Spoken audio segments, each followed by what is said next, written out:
Hello students, welcome back for the online classes of computer. Myself Neeraj Mishra is going to explain you about software and the types of software. Today's video contains the explanation of softwares. मैंने पिछले videos में आपको hardware के बारे में बताया था, hardware के टाइप्स के बारे में बताया था, उनके पार्ट्स के बारे में बताया था. ठीक है, आज ये फाइनल वीडियो है जिसमें मैं आपको सॉफ्टवेयर और उनके टाइप्स के बारे में एक्सप्लेन करूँगा. तो आप सभी लोग इसको अच्छे से सुनिएगा. फिर इसके बाद मैं आपको एक्सरसाइजेस और क्वेश्चन आंसर सेंड करूँगा जिसे आपको अपने नोटबुक में करना है. ओके, तो हमारा आज का पहला क्वेश्चन ये है कि सॉफ्टवेयर क्या होता है, हम सॉफ्टवेयर को कैसे डिफ़ाइन कर सकते हैं. तो यहाँ पर बुक में जो चीज़ें दी गई हैं उसके बेसिस पर भी हम समझेंगे और फिर जैसा कि मैंने आपको स्टार्टिंग में भी बताया था उस पॉइंट को भी यहाँ पर एक बार फिर से रिवाइज करेंगे. ठीक है, तो सॉफ्टवेयर हमने आपको बताया था कि कंप्यूटर के दो मेन कंपोनेंट्स होते हैं, एक हार्डवेयर और एक सॉफ्टवेयर. तो सॉफ्टवेयर वो पार्ट्स होते हैं जिनको हम टच या फिर फील नहीं कर सकते, हम केवल उस पर अपने टास्क को परफॉर्म करते हैं. ठीक है, और कंप्यूटर की लैंग्वेज में अगर हम सॉफ्टवेयर के बारे में पढ़ें तो software is a set of instruction that tells a computer what to do and how to perform a given task. ठीक है, सॉफ्टवेयर एक सेट ऑफ इंस्ट्रक्शन होता है, एक निर्देशों का मतलब समूह होता है, एक निर्देशों का पूरा कलेक्शन होता है जिसके बेसिस पर वो कंप्यूटर को ये बताता है कि उसे क्या करना है और किसी भी टास्क को किस तरीके से परफॉर्म करना है. ठीक है, it includes the application and the operating system that helps the application to run and control the display. Now listen, हम सभी लोग एंड्रॉयड फ़ोन्स यूज़ करते हैं, स्मार्टफोन यूज़ करते हैं. तो स्मार्टफोन को जब हम यूज़ करते हैं तो वहाँ पर डिफरेंट टाइप्स के ऐप्स अवेलेबल होते हैं. ठीक है, जैसे व्हाट्सएप है, फेसबुक है, मैसेंजर है, बहुत सारे ऐप्स होते हैं. गेम्स के लिए हैं, चैटिंग के लिए है, इसके बाद पेमेंट्स के लिए है, ऑनलाइन बैंकिंग के लिए है. हर एक टास्क के लिए एक अलग एप्लीकेशन होता है.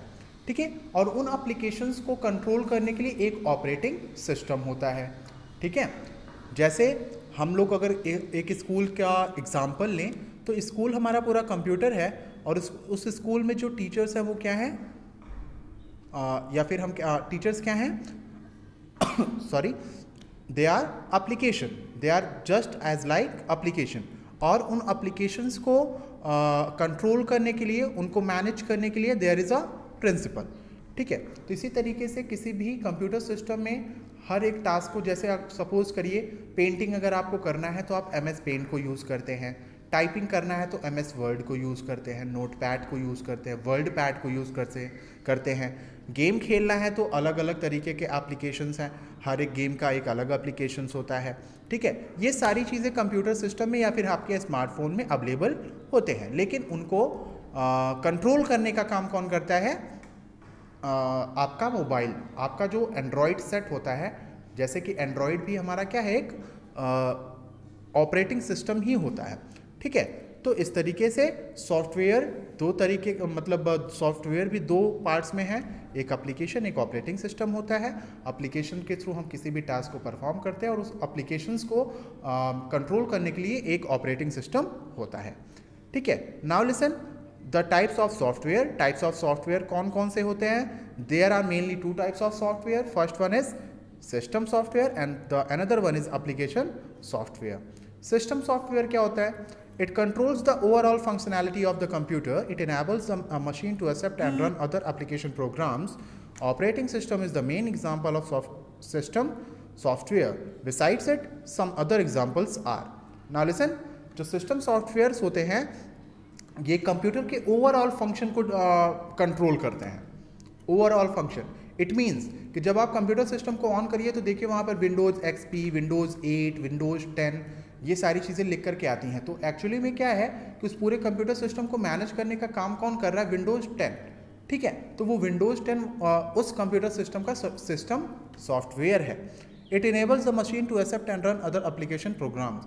और उस ये जो सिस्टम सॉफ्टवेयर होता है ये उस मशीन को मतलब उस कंप्यूटर सिस्टम को ये इनेबल मतलब उसको ये अथॉरिटी देता है कि वो किसी भी एप्लीकेशन सॉफ्टवेयर को किसी भी एप्लीकेशन सॉफ्टवेयर को टास्क परफॉर्म करवाना चाहे तो करवा सकता है। ठीक है। Operating system is the main example of system software. Operating system software का एग्जाम्पल है।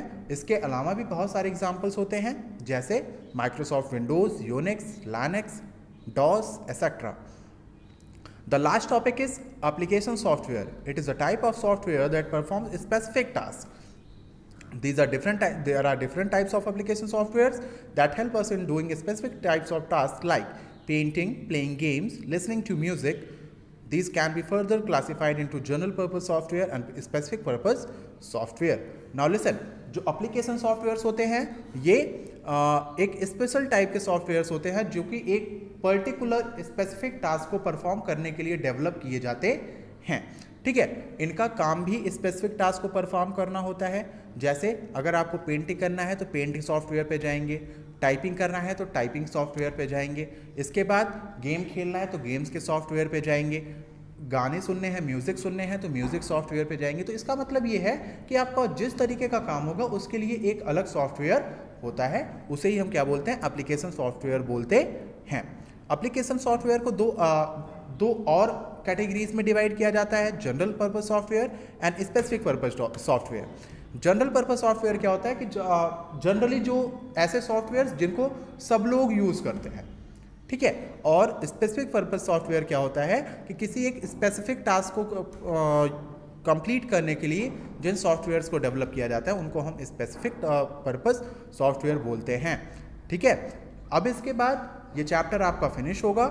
ठीक है। चैप्टर फिनिश हो जाएगा, इसके बाद फिर हम आपको क्वेश्चन आंसर और एक्सरसाइज नेक्स्ट डे आपको सेंड करेंगे, जिसे आपको आपके फेयर नोटबुक में कंप्लीट करना है और सेंड करना है, जिसे मैं चेक करके आपको बता सकूँ। Okay, so thank you class and have a nice day.